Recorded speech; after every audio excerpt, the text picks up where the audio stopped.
Just saying, oh, yes, I think we are going live. We're live, we're live, we're live. I think, I never know. All right.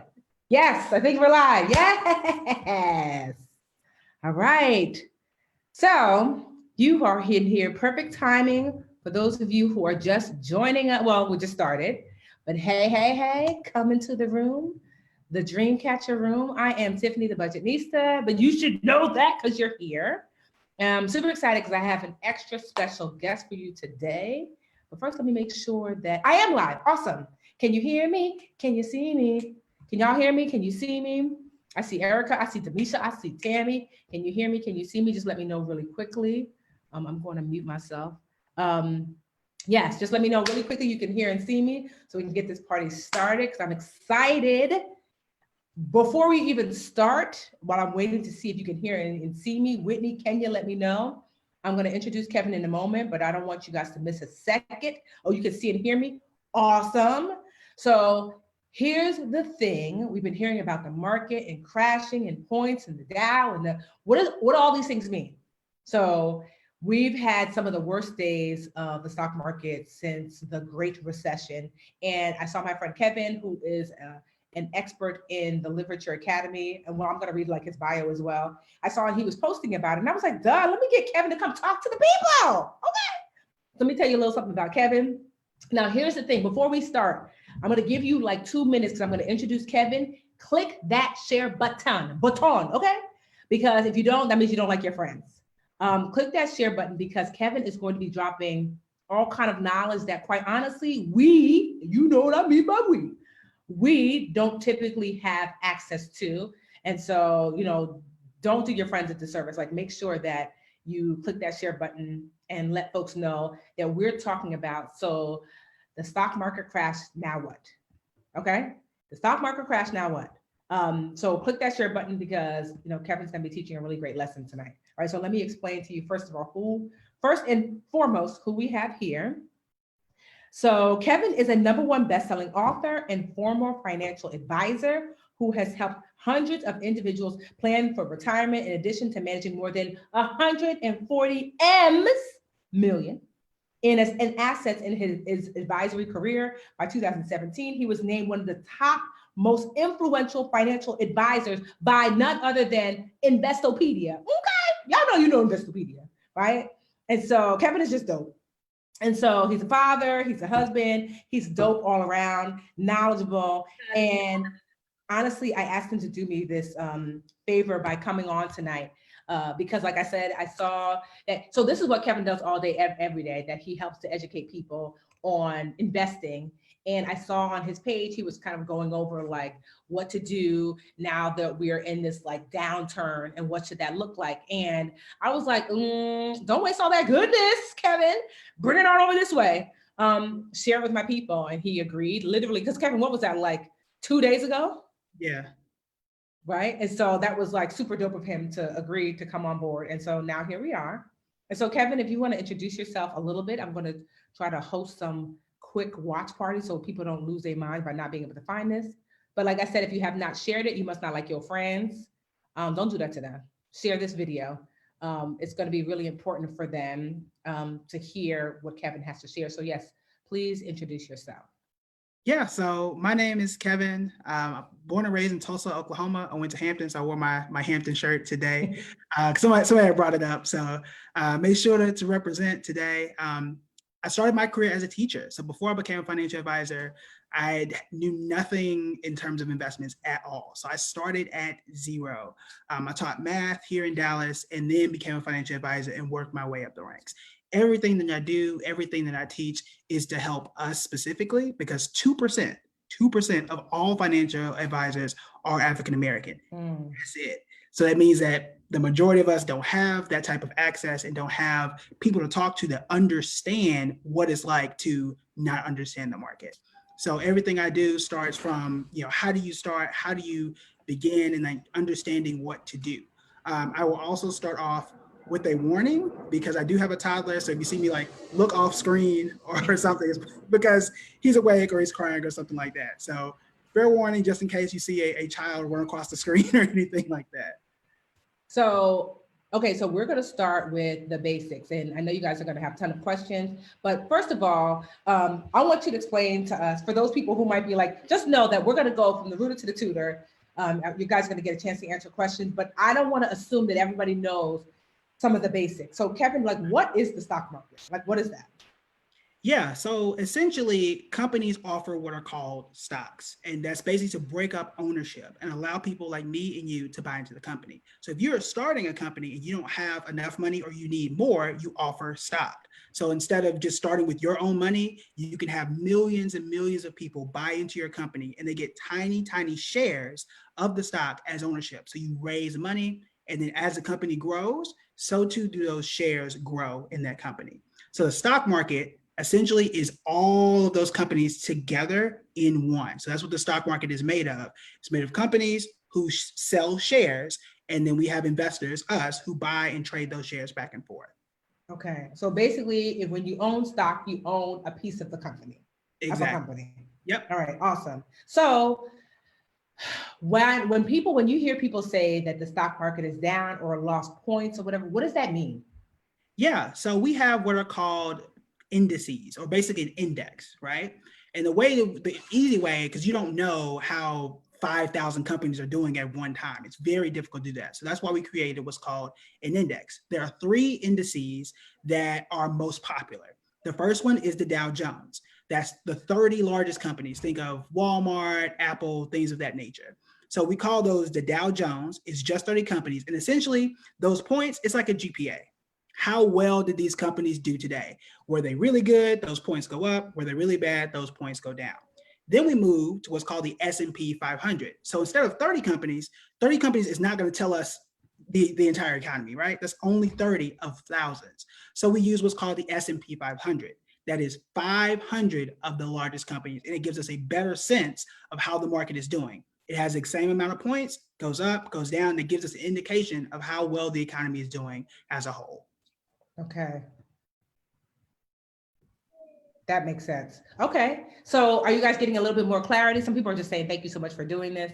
Okay. So understanding that one, what a stock is, and two, what those points mean. Right. So we're getting clear on that. All right. So now here we are. Like, what's happening when they say like that the stock market is down, and like, so what's really happening? Like, why should we be concerned? Why does that matter to our everyday person? Yeah. So for the everyday person, most of us own stocks in some way. A lot of people think that you have to go physically buy a stock and that's what's going to determine whether it's up or down. In reality, though, for regular people, your 401k is usually invested in the stock market in some way. So when the stock market is up or down, that does affect you personally. But also, what's going on with the virus does affect actual companies. So Apple says they're not going to be able to make as many iPhones due to what's going on over there. So you may go and look for a product at Target or Walmart. You may go to the Apple store and wonder like, why didn't we get the new iPhone this year? Why is my phone slower? Why can I, expect something different for this Black Friday coming down the line? If you can't do those things, that's likely because of what's going on right now. Okay. All right. So what happened specifically that this like, so is it the coronavirus? Like, so like, why does outside things, so what is a coronavirus? What does that have to do with the worth of a company? Because you're telling me that like a stock is a piece of a company, it's going up and down. So, okay, so if if people are sick in another country, why does that affect the stock market in such a way? Yeah, so that's an amazing question. The first thing is like these companies are multinational companies, which means that for Apple, for example, they make or get the pieces for the iPhone in China. If those people are sick and they're not going to work, they're not putting the pieces for the iPhone together. If Apple can't put the iPhone together, they can't sell them. If they can't sell them, the value of the company goes down. Another great example is Nike. 25% of all of Nike sales, that's 1 in 4 shoes that Nike makes, is in China by itself. So if they're sick and they're not buying shoes, the value of Nike continues to go down. So that's one thing that's stopping or preventing a lot of these companies from growing. And as the virus spreads, as people stop going outside and are more afraid, then the stock market continues to fall. So people are just commenting, Kevin, you mentioned that there are three major markets, and you mentioned S&P, Dow Jones, and what was the other one? The last one is called the NASDAQ. Okay. Those are primarily technology companies. Okay. So because people are just asking about y'all sharp. Okay. They're like, excuse me, tap, tap, tap, sir. You did not say that one. No, that's good. All right. So like I said, if you have not shared this video, please do. I think it's really important that especially us folk need to hear information like this. I'm going to try my best to take a lot of your questions to really break it down in a way that whether you're super advanced, that's great. But for those people who don't know anything, will also be, the replay will be available as soon as we hang up. So you can watch it again as you should. Tag your sister, your cousin, your mama, your bestie, your uncle. This is free information. Me. I didn't know Kevin actually used to be a teacher before, but so hey, teacher. That to me, more important than anything else is to make sure that you guys have the tools and the resources and the education and knowledge you need to make best choices. That's why I lean into folks like Kevin who know way more than me in specific subject matter. So I'm always pulling from the people that I lean into. So he's one of my lean intos. Kevin has taught many a class inside the Literature Academy, our online school. And so to have him here as kind of a favor to us is like such a blessing. All right. So now that we understand what a stock is, piece of a company, we understand the three major markets and kind of how they differentiate from each other and why that something like coronavirus can have this effect on the stock market. So now what do we do? Because I'm not gonna lie, my mom called me the other day and said, should she sell all her stock? Then I'm seeing everybody said, now's a great time to buy. So when something like this happens, when all of a sudden we see this extreme drop in the stock market, what is the best course of action? The number one best course of action is to relax. Okay. That's the first thing you want to do. We have been through this before. And just for context, for those that a lot of times we forget how soon things happen and what happened in the stock market. Oh, am I still here? Yeah, you're still here. All right, you can't see me? I can now. It just oh, it blinked for a minute. Okay. Yeah, you're still here. Mm-hmm. I said relax, and then the computer just did not relax at all. No, I hear you. I see you. Okay. All right. Sorry about that. That's right. Relax. So we've been through this before. And what I mean by that, 2003 was the mad cow disease. Everyone panicked. I was I don't know, 8 or 9, however old I was at the time. The stock market is up 200% since the mad cow disease thing. And no one remembers that now, right? Swine flu, 2009, 2010. The stock market is up 240% since then. If you had stayed invested, you would have more than doubled your money in those 2 years. Y'all remember Ebola? Just 6 years ago, that was a huge thing. The stock market is up 60% since then. We've seen this before, and people just forgot. Whatever. Because we start to get really panicked and really afraid. Also, here's the big thing. This almost an exact situation where we lost 1,000 points, the GPA drop, right? 2 times, almost back to back in February of 2018. Okay. And we're still okay. So a lot of times we panic in the moment and we get really afraid. And I want to kind of give you context of mad cow disease, swine flu, Ebola. After 4, 5, 6 months, the stock market is back up. So if you're relaxed, what you don't want to do is panic. Okay. Panic and you move, that's when things start to happen. Just in general, if you hold almost any stock for a year, or from January to January, you have a 79% chance of making money if you hold it for 1 year. I want you to say, for the people in the back, okay. Yeah. Grab your notes. Say it again, please. Since 1950, if you hold a stock for 1 entire year, you have a 79% chance of making money. So that means if you're buying and selling and it went down, so you get out of it and try to jump back in, that's going to reduce that chance. Okay. If you hold a stock for 3 years, you have an 89% chance. If you hold it for 5 years, there's a 97% chance that you're going to make money. This is what I need y'all to do, because the teacher in me is we need a little call and response. So I want you to type that in. 1 year, what percent chance? 79. So 1 year equals 79% chance. Type that in the comments. 2 years, what was the next? 3 years, 89% chance. And what was it? 5 years is? 5 years is a 97% chance. I mean, hello. Honestly, that is I didn't know that. This is why I bring people on like Kevin, because I don't know, but you know who do know? Kevin knows. No, honestly, that is an amazing stat to share, because I think most people, like you said, like right now, it's so crazy with the fear and that's what it is, right? The stock market, what's really happening is that it's not that these companies are less valuable for the most part, for most of these companies. Right. It's people that are overreacting. Exactly. And that's one of the things that I want to stress to people. You have to understand the company, right? So I was going to get into this later about bringing it down, since I think it makes sense. So my son owns Nike. That is one of the companies that we had bought like back in November, right? I think most of us are on the same page, and Nike is going to be a great company for the next 5 to 10 years, right? We paid $104 a share for Nike.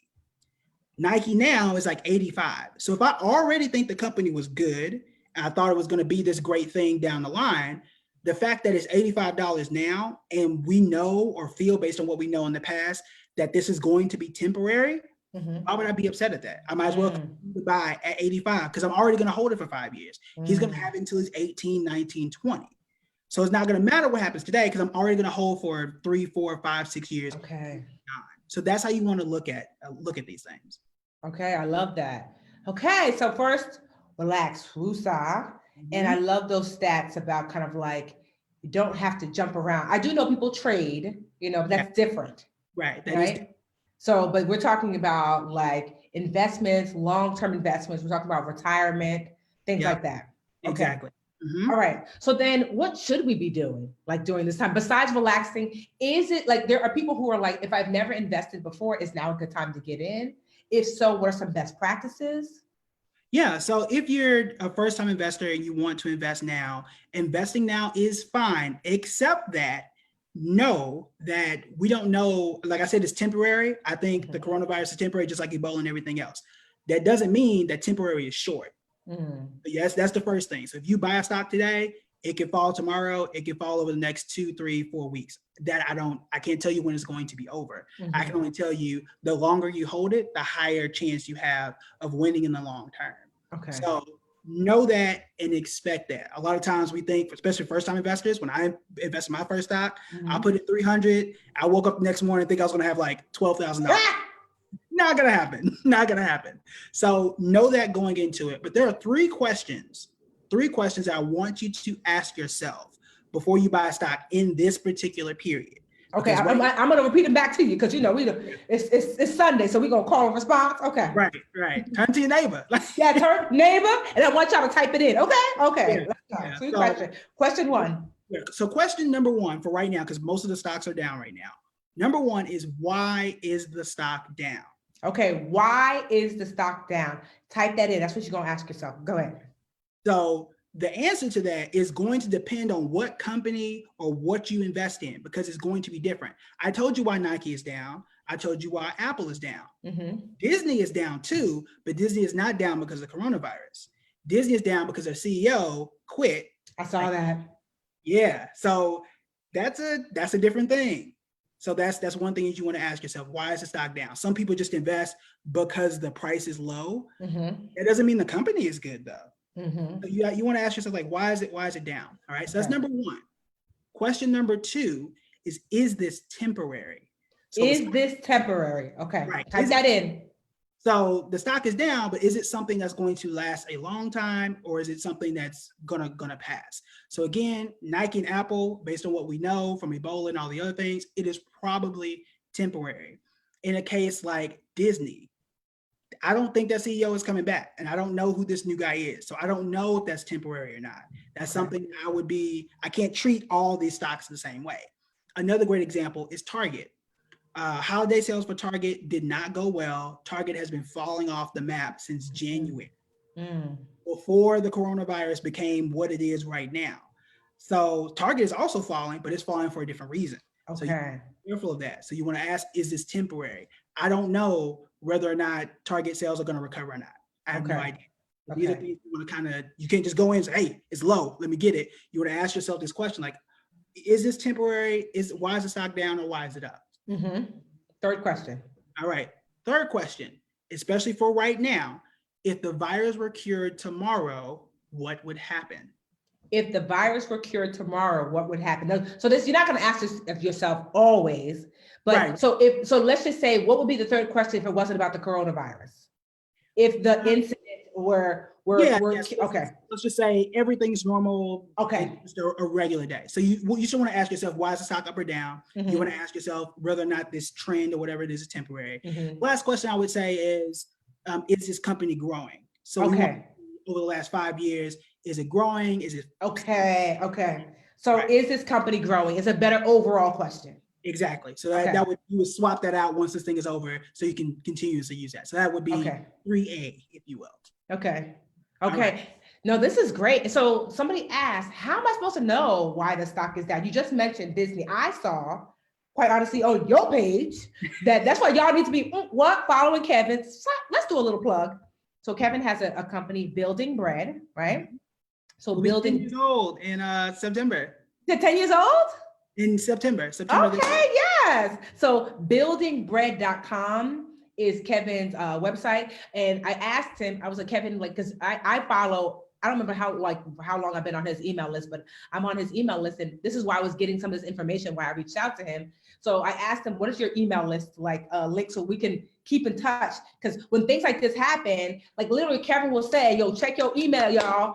I got you. I'm telling you what's happening, what you need to be doing. So it's buildingbread.com/free. So that's his email list. I'm going to type it in. If you look, it's also in the description of this video. I'm going to type it and post it. Buildingbread.com/free, FREE. Building like the building, bread like let's break bread, right? .com/free. He's all looking all corporate there. Meanwhile, he's all bohemian now, but he can do both. Get to a financial and ex-financial that can do both. Yeah. So yes. Those emails I usually do weekly, but like if it's something like this that happens, I will pull over, take a long lunch break, and like type the emails on my phone so you're like comforted as to like what you should do right now. Yes. All right. So let's continue. You guys have some really great questions. So building bread. Some of y'all don't know how to put letters to words together. It's like grandma's. Come on, dream catchers. When you're doing the URL, building and bread got to be next to each other. It can't be no spaces in the URL. Then .com/free. I'm gonna do an example. Like it's in the description of this video. Some of y'all like building space bread. When have you seen the URL in space in it? Now you know they got no space in it. All right. Okay. So this is really so this is the question. Like I said, it led to me saying that the reason why I knew that Disney was down because their CEO left, that's because I knew that from you. But what if I didn't have a you? How am I supposed to know why a stock is down? Like, how do you know? Like, you know what I mean? Like, where do you get that information? Yeah, so there are two sites that I love to use that kind of keep me informed. So one is CNBC. I have it saved on my desktop. It's like one of the first things I check. So that anything that's really important, it will come up there. The second one is Yahoo Finance. Okay. And I love to follow those two because it'll send me a notification on my phone and say, hey, this thing happened. You should be aware of it. So sidebar, y'all be doing the most.com. First of all, oh my God, Kevin, they broke your site. Wait, what? I knew this was going to happen. Oh, y'all be doing the most. Here's the thing. It's a free email list. It wasn't going nowhere. Y'all didn't have to jump on it. It wasn't no line to get in. Y'all couldn't wait 2 seconds. Y'all done broke this man's site. I'm on here now. It's looking like.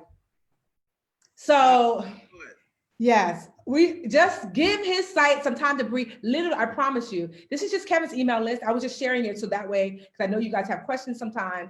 Give his.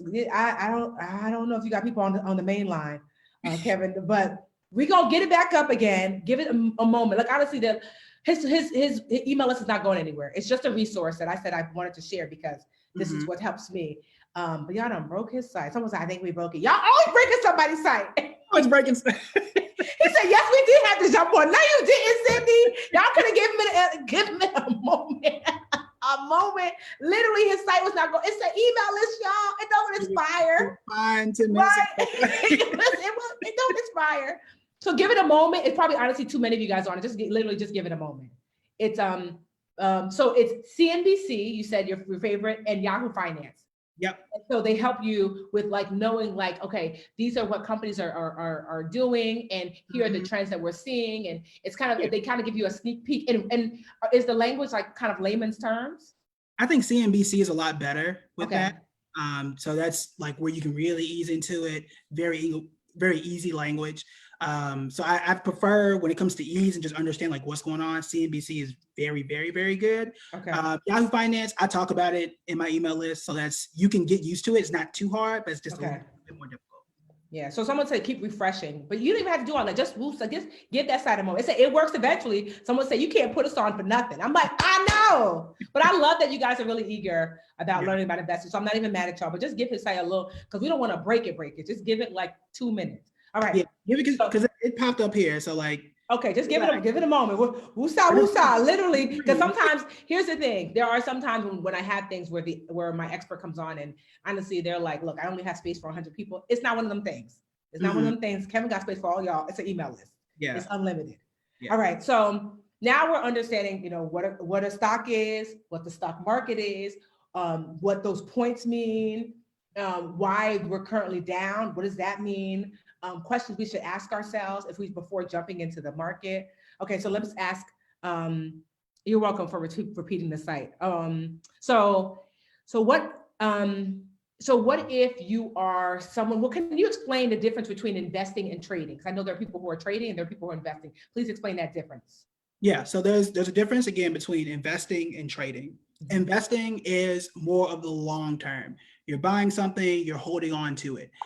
I think the difference is between like buying a house for yourself. You're not going to sell your own house within like 5 days, right? That's not something that happens.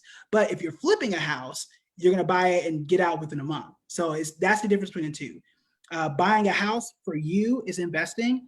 Flipping a home is trading. Okay. So the difference between the two, trading, it can work. You can do both.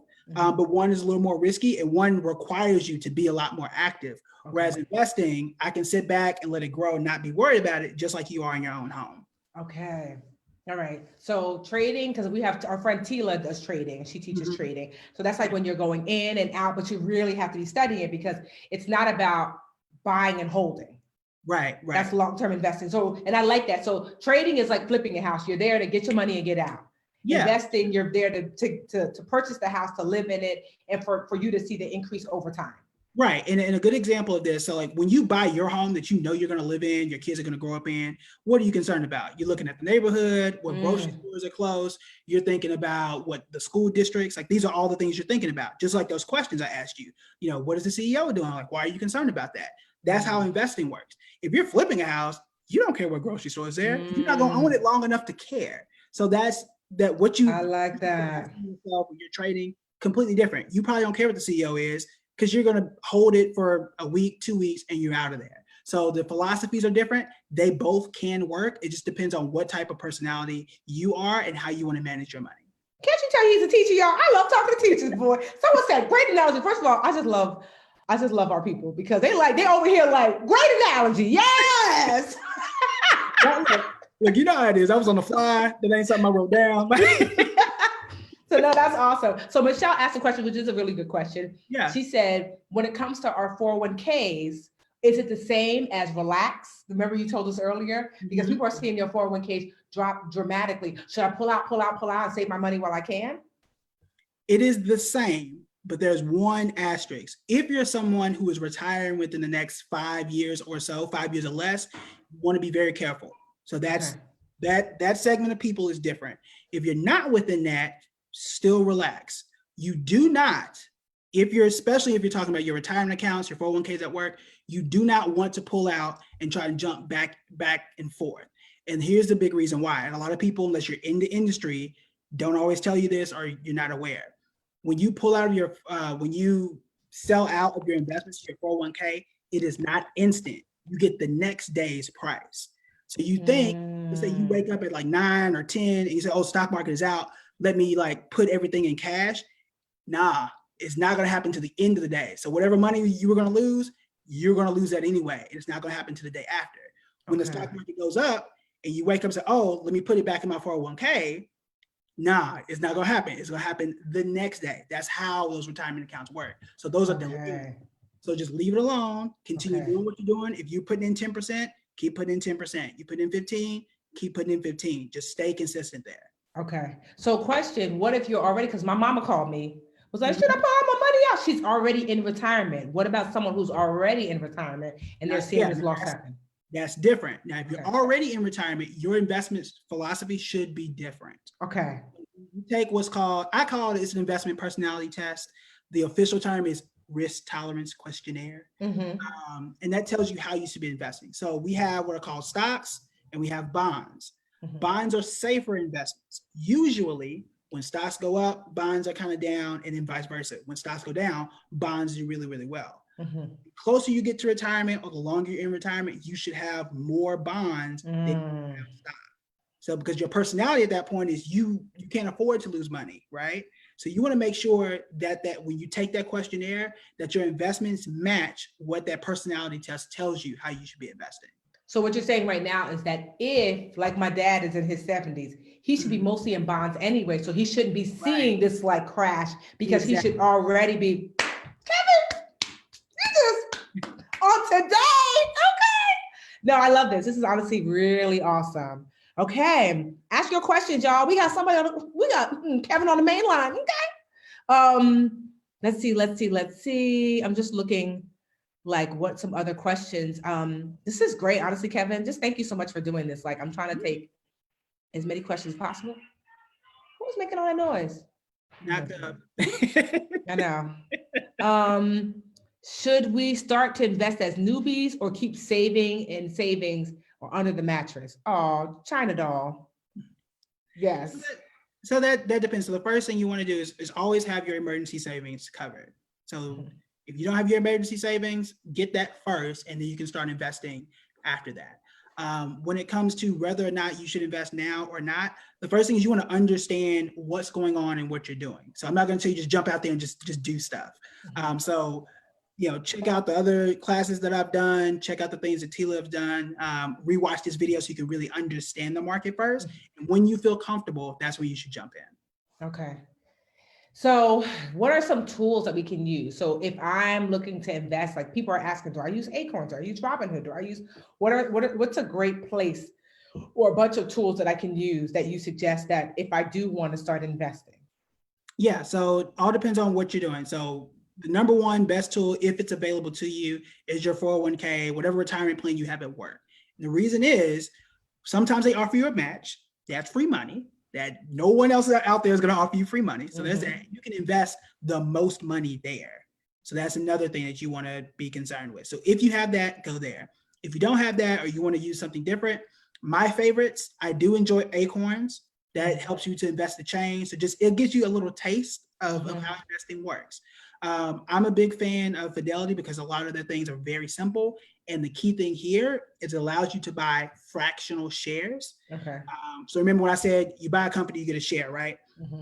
Amazon right now is like $1,800 a share. That's expensive. That's really expensive just to get one share. Everybody don't have $1,800. So a fractional share, let's say if you only have $18, it lets you get a fraction of that share. So you can still participate. So Fidelity does that. Charles Schwab does that as well. So that's a really easy way to get involved. But those are two of my favorites. Okay. People are asking, Kevin, do you have a book? I do, yes. Okay, because they're asking like, what's a great book? What's the name of your book and where can we find it? Yeah, so you can find it on Amazon. I'm like, Lord, should I even ask? Y'all gonna break Amazon? Right? No, that's right. Amazon got a strong. You're not breaking Amazon. Go ahead, Kevin. Go. So the title of the book is Starting Point: How to Create Wealth That Lasts. I'm looking up right now. I'm about to get you guys the link because I know some of you are gonna ask. Starting Point. How? Okay, I think I found you. Okay.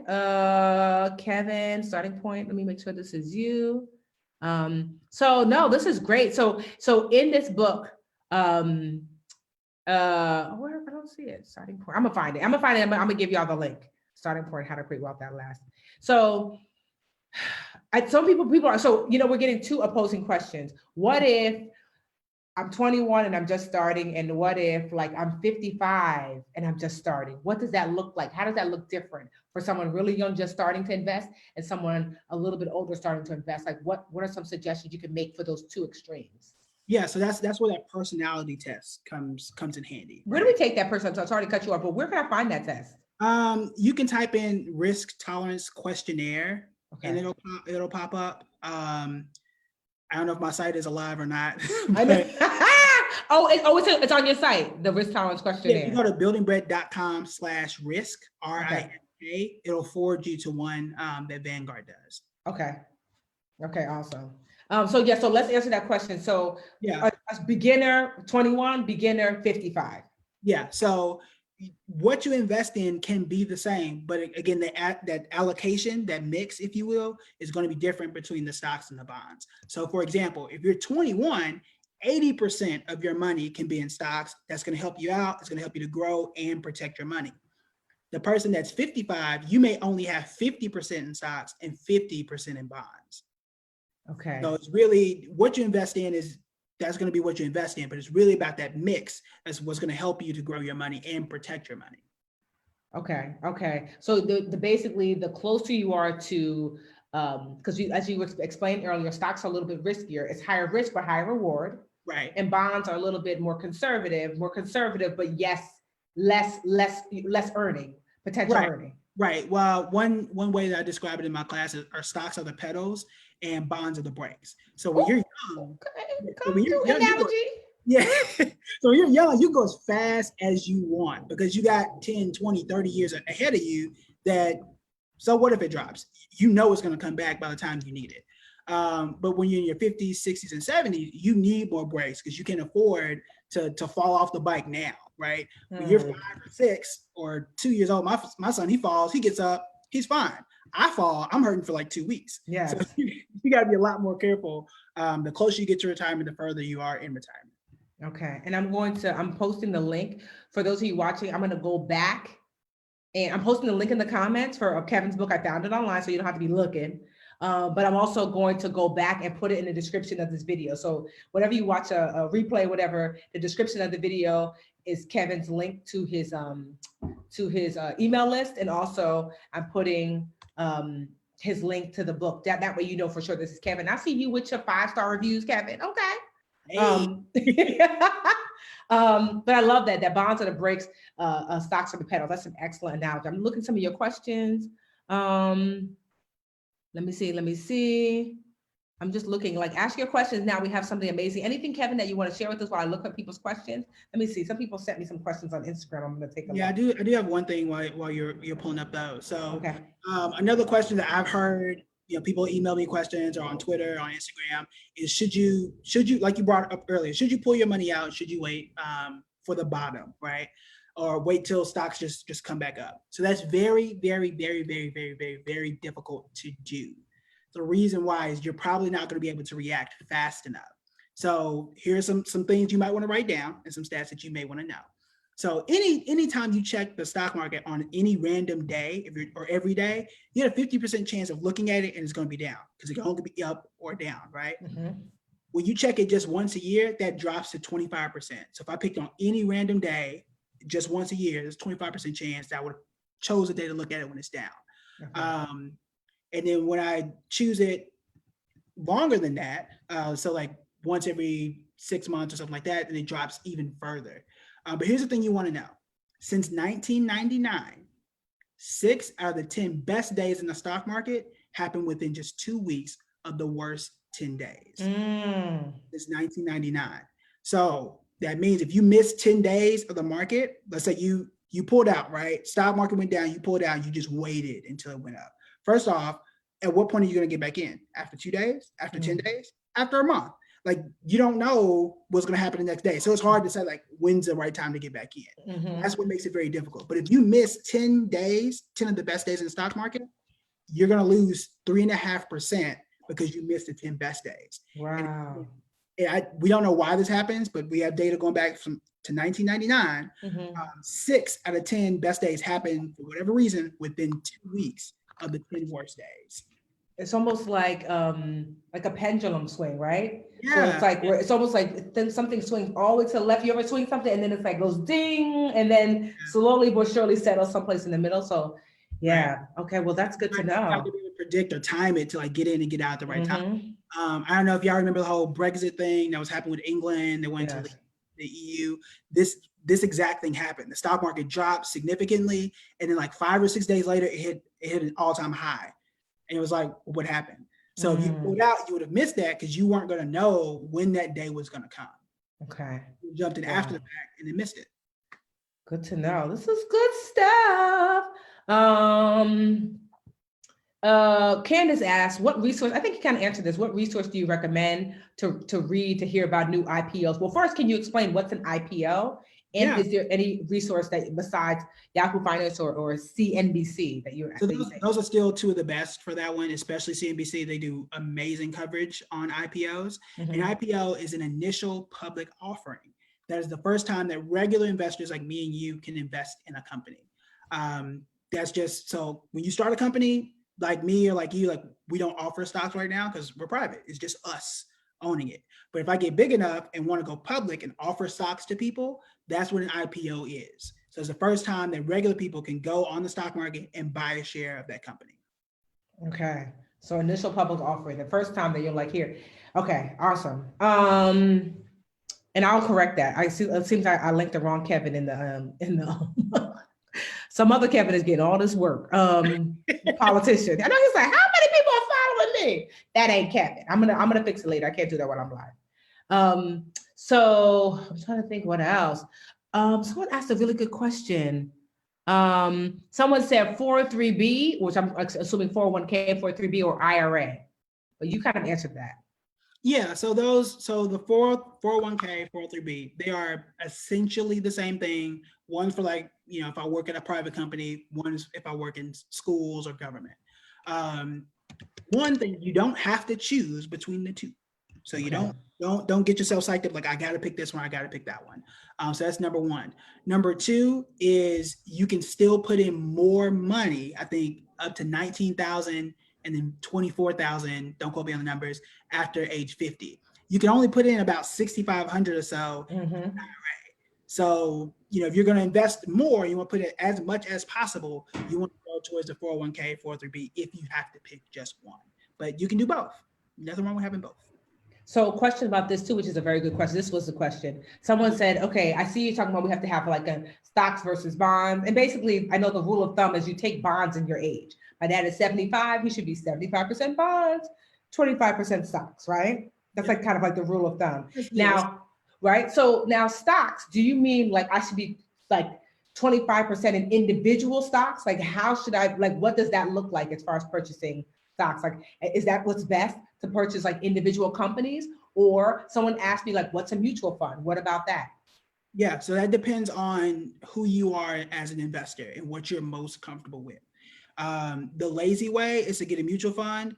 I too have mutual funds. It is okay to be lazy and get mutual funds. If you're buying individual stocks, you want to make sure you have no more than 5% of your money in each stock. So for example, if I have 80% of my money in stocks, that 80%, only 5% of my money needs to be in each stock. That's going to allow me to have about 20 stocks total. The reason you do that is because you don't want to get what they call overweight or unbalanced. So if I have 90% of my money in Nike right now and it goes down, well, maybe the other 19 stocks can help me out so that I'm not losing as much. So that's one, you never want to put everything in one. So if you're doing individual stocks, 5% rule, no more than 5% of your money in each individual stock. Okay, I like that. And for you guys are asking, I'm putting all the links in like the in the description of this video that keep in touch with Kevin, buildingbread.com/free, right? And then you said the risk, what was it again, Kevin? Risk tolerance questionnaire, personality test. It's buildingbread.com/risk, RISK. Questionnaire. I'm going to put all of this in the description of the video because I know you guys are wanting to be able to click. Just try not to break this man's site again because we don't got to break this site's money. Okay. We don't ask people here to be busting up their stuff. No, I'm just teasing you. I'm super excited that you guys are so excited about today's topic. So the mutual fund question. I didn't answer that one. Yes, please answer. Yes. So what is a mutual fund? So a lot of times you hear mutual fund and index fund. An index fund is a type of mutual fund. They're not two separate things. So that's Okay. number one. A mutual fund is a collection of stocks all together at one price. I keep going back to the house metaphor because we're really familiar with that. There's a difference between owning a stock, which is just one house, or you can own an entire neighborhood, which is a. So it spreads out my risk. It's hard, or harder rather, to go and find 20 really good stocks and hold them for a year. Why do that when you can just own a whole basket of good stocks and not have to worry about what happens if this happens? What happens if Disney falls off? What happens if Apple never recovers? You have 500 or 600 stocks altogether. You're not really concerned about what happens to the individual ones. Okay. That's really smart. We're getting some really great information, y'all. Like I said, I'm literally going in, I'm editing the post, I'm putting in Kevin's, because I want you guys to be able to keep in touch with Kevin to get your risk tolerance questionnaire. If you're interested in getting Kevin's book because you guys asked for it, all of that is going. Meanwhile, I spelled questionnaire wrong, but judge your mama, not me. But whatever, y'all know what questionnaire smells like. I'm trying to do all things. All right, let me see. Yeah, I mean, yeah. So, okay, Pamela, and maybe we'll kind of like end around this, but we'll see if you guys have more questions. Pamela's concerned. She was like, so I feel like that there's such an advantage when you start when you're younger, which is true. There is an advantage when you start when you're younger, but are all things lost if you didn't start when you're younger? If you don't start when you're younger, all things are not lost. Okay. But it does make it a bit more difficult. So there are essentially 3 factors when it comes to how much money you can make in the stock market. So one, and some you can control, some you can't. So time, I would say time is the most valuable one. Okay. The longer you can invest, just like I said, like the chance of you losing money reduces the longer you have it. So too does the amount of money you can make. Time is one of those factors. What you invest in, that's something that you can be aggressive and try and make up that time, or you can be conservative and try and protect it. And then the last one is how much money you can put in. Okay. So those are the 3 factors. So let's do that again. The 3 factors that are going to affect your success or whatever in investing. Time. It's what you choose to invest in. So it's how aggressive you want to be or how conservative you want to be, and then how much money you have to invest. Okay. Time, what you choose to invest in, and how much money you have to invest. Right. That time obviously is the most powerful component, but it's not the only component. Exactly. Okay. Exactly. So how you play with those are going to determine what the likelihood of success or how successful you're going to be. So for example, my son has the most time. So because he has the most time, one, he can be super, super aggressive. He has no bonds. He's 2 years old. He don't need them. Mm-hmm. So he can be super aggressive, right? He also does not have to put in as much money. So I can only put in $100 a month for him for 20 years or whatever, and he'll be fine. Mm-hmm. I can't do that because I'm older. Okay. So you want to play with that. So if you're older, you either have to put in as much money as you can. So a lot of people start at 10 or 12%. Maybe you have to do 15, 16, 17. And then aggressive. How aggressive do you want to be? So Amazon is a stock that grows. That's an aggressive stock that's going to help you grow your money. But again, that's more risky. Mm-hmm. So those are the 2 factors if you're older that you have to decide for yourself. Okay, because the time is not, you don't really have time on your side. Right, you don't have time on your side at that point. So, but you still have hope. You have to be careful with those last 2 factors. So this is a good question too. Y'all are just they got you. They're like, ask Kevin, should I put bananas in my smoothie? Like they are like, I get it, because you're like, we got Kevin, because everybody don't want to talk to us, So I get it, and I love that you're spending this time with us. Because this is a pure favor. I just asked Kevin to just come on, and he was like, let me get a babysit for the baby. And he's on sharing with us. So someone asked the difference between a Roth IRA and a traditional IRA. So what if you could explain what those 2 are, and is one better than the other? Yeah, so I'll answer the last one first. Is one better than the other? That depends. The only difference between the 2, or the biggest difference rather between the 2, is how you are taxed. And that depends on, like, a Roth IRA is probably better in New Jersey, New York than it is in Florida or Texas. Okay. That's a tax law thing. So that's the big difference between the 2. You can invest in the same things between the 2. Your contribution limit is the exact same between the two. The other thing that's different is how you can withdraw the money. So in the Roth IRA, I can pull out the amount of money I put in. If I put in $1,000, I can take out $1,000 now. Now, the reason why is because I've already been taxed on that money. So they don't really care what you do with it. A traditional IRA, once I put that money in, I can't take it out without any taxes or penalties or fees. So that's the big difference between the two. Again, the income limit is the same. What's going to be better for you is going to depend on your tax situation. That's going to depend on wherever you live. Okay. All right. So basically, a traditional IRA is money before taxes that they take out? That's money before taxes, yeah. And then a Roth IRA, it's your take-home pay that you're investing. So it's basically money that's already been taxed. So when you pull it out, you're not getting taxed again. Right, right. Okay. Awesome. Someone asked a really great question about, because I remember literally, Kevin's crazy. His wife was in labor giving birth. Kevin is downstairs. Remember this, Kevin? In the hospital, going live, talking about, I'm opening up a retirement account for my son. He finna be rich by the time he's my age. I was like, ain't your wife upstairs giving birth?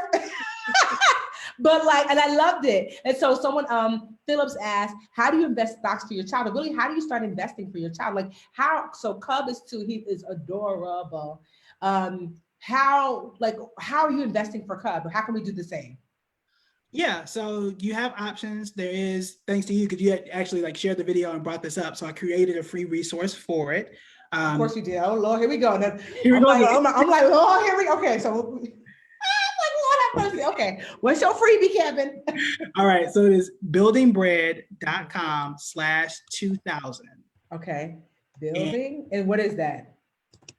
Oh, so what it is? So it is a chart of how much you can invest to make your kid a millionaire based on some of those factors I mentioned, time and how much, what you invest in. So that's there. So it comes with a chart. It comes with a series of about 5 or 6 emails that explains what to do. If you don't get the chart, send me an email and I can get that to you. So buildingbread.com/2. That's the Millionaire Kid Chart. That's what I'm gonna call it.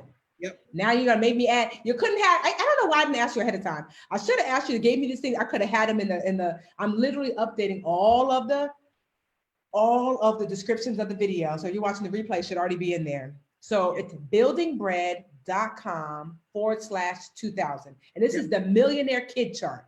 Yeah. Okay, Kevin, you're doing the most. Yeah, so when you sign up, you'll get just the chart. You want to check the emails because the email explains what's in the chart and why it works. And somebody's like, I just got a chart. I'm like, you gotta check the emails. Yes. So I explain that entire process. Essentially, you open an account. There are different accounts that you can choose. All that's going to be in the email. And then you choose what stocks, what mutual funds you want to invest for your child and just manage it that way. Oh yeah, I think they broke it for real. Like this don't look like the other era. It look like girl. It look like Tiffany girl. Dang. Y'all, these things are free. They're not going nowhere. I can't even get mine. I wanted one. Yeah, they done broke your cipher. Okay. Yeah. Okay. Well, I don't know. Like it's not going nowhere. Like give it a moment. Keep it refreshed. Yes. It'll be there. Right. I should have got my stuff before they got their stuff. I should get priority seating. Oh, yeah, that's funny. Okay. No, this has been, any kind of final words. This has been honestly amazing. Because I remember when I saw that, I said to myself, yeah, I want that. Like that, that chart. I saw that you created that for Cub. And I was like, yo, how genius is that? And I just was like, I just thought that was excellent. And he's, fortunate to have a father that knows all these things, but I'm fortunate to have a friend that knows all this stuff. And we're fortunate to have you here. Is there anything, if there's one thing that you would want us to know, before you kind of sign off, because this has been amazing, what would it be? And we should have Kevin back, right, y'all? Yeah, we should have Kevin back. So anything else, any kind of final thing that you're like, yo, if I were you, I would know ... Yeah, so if I were you, and I've been in your shoes, you're trying to figure things out, you want to spend more time with your family, have your wealth grow, and have something to pass on, right? Take your time and take things piece by piece. If you try to just tackle the entire stock market at once, you're going to get overwhelmed, you're going to get frustrated, you're going to quit. I did that. That was me. The whole reason I started building bread was because I was in that situation. 2010, I was in New York. I got my first Wall Street internship and I failed. I mean, like the worst intern ever, because I didn't understand any of the things they were telling me. They were throwing all this stuff at me, all these terms, and I got frustrated. And so I went home every day and started to study and started to read it and understood, like, this is really simple. Why don't you just make this really simple so everybody can understand it? And that's how I started building bread. So for yourself, take it piece by piece, ask questions. You know, like I'm on IG and Twitter and Facebook all the time. So if you have questions, feel like I respond personally within 24 to 48 hours. So ask questions if you need to. Take your time. Don't try and just jump out and tackle it tomorrow, even though you're anxious. I know you want to get started, but take your time and you can do this. There's nothing overly complicated about the stock market, regardless of what charts and graphs you may see out there. Okay, so I'm gonna just share some of the resources that Kevin shared. I'm literally like, I mean, I'm frantically going from page to page to page to page, trying to like update all. So by now, all of the, if you're watching the video, the description of the video, y'all should know like what that is, right? Where the words that are attached to the video should have all the links. I'm gonna share them with you. So there is, Kevin has shared with us his keep in touch with Kevin, which is buildingbread.com /free. That's just to join the email list. So that way, when things like this happen, you know, you get to hear from Kevin directly because he does a lot of videos. He didn't even get deep. And usually Kevin will do a screen share where he will show you. So it's just amazing. So to be connected, to know, especially during times like this, like what's new, what's happening in layman's terms. So that's buildingbread.com /free for Kevin's book. I linked the book in the description of all the videos. I posted in the comments like 1,000 times. He has a risk tolerance questionnaire link, buildingbread.com /risk, to see like what is your risk tolerance. That's going to determine, you know, what types of investments that you should be looking into based upon how much risk you're able to tolerate. And something that I just like, I mean, what blew me away with Kevin, like I said, his son was born. I remember distinctly, he was live at the hospital in the basement, like talking about my son is born, I'm setting this up. And I was like, yo, I need to see that. And it's his Millionaire Kids Chart. It's a chart, but also there's a series of emails, almost like a mini email course, a free mini email course, right, Kevin? That's what it is. Mm-hmm. So to explain to you, like if you have children, you need to get it. It's free. What? It's what? It's free. It's what? It's free. And so honestly, Kevin, this has been amazing balls. We will definitely have you back because I think that this was awesome. You know, this has been awesome. I'm going to try to do more things like this more often. But here's the tea, the true tea. If you are part of the Literature Academy, they get this every single Sunday, right, Kevin? Didn't you just come and teach a class for us? Like, what was that? A couple weeks ago? Yeah, a couple weeks ago, not too long ago. Yeah. And what was the class about? That one, because I've done a lot. I know he has. Yeah, so I did one on investing for your kids. I've done one just about investing in general. Mm-hmm. I did one about retirement. I think that was the last one I did was retirement. Mm-hmm. So yeah, some of y'all are like, oh my God, look at Kevin. Most of like the dream builders, people inside the Literature Academy, like, oh, we know Kev. See you next week, Kev. Right? So Kevin is inside the Literature Academy. If you're interested in learning more or joining the Literature Academy, I'll give you our 40% off link. If you go to livericheracademy.com, you will see the Academy is like $49 a month, but our 40% off link is joinlra.com. Not just Kevin, there are a cadre of amazing experts. I bring people like Kevin in there every single week to teach lessons that I myself am still learning. And so I thought as I was learning, why shouldn't you have access to the same experts that make me better? And so join, JOINL for live, R for Richard, A for Academy, joinlra.com. You get 40% off. You lock that in for life. It takes the Academy from $50 a month to $30 a month, $29.99. Can't beat it with a bat. Like I said, all of Kevin's info, his books, get all your freebies. That was a gift tonight. I didn't know we were going to get all those things. So be blessed. Thank you so much, Kevin. You know, this is just, in such a short period of time, you have taught us so much. And I will catch you on the flip side. Yeah, thank you for having me. And I'm going to go fix my website now. I know. Oh, and what was I going to say? Darn it, there was something. I forgot. I hate that my memory is so bad. I forgot. I was going to say, oh, dang. I forgot. Oh, no, I was going to say, If you have not, because just as soon as we hang up, the replay on Facebook is automatic. If you have not already, it's a great time to share this video because someone can catch the replay and watch and get all the tea. So if you haven't already, if you don't do anything else, share this video on your timeline because it's really going to help someone else. That sharing truly is caring. Sharing truly is wealth. The only way for us to collectively do better is to collectively work together to educate ourselves. And so thank you again, Kev. I appreciate you. Thank you.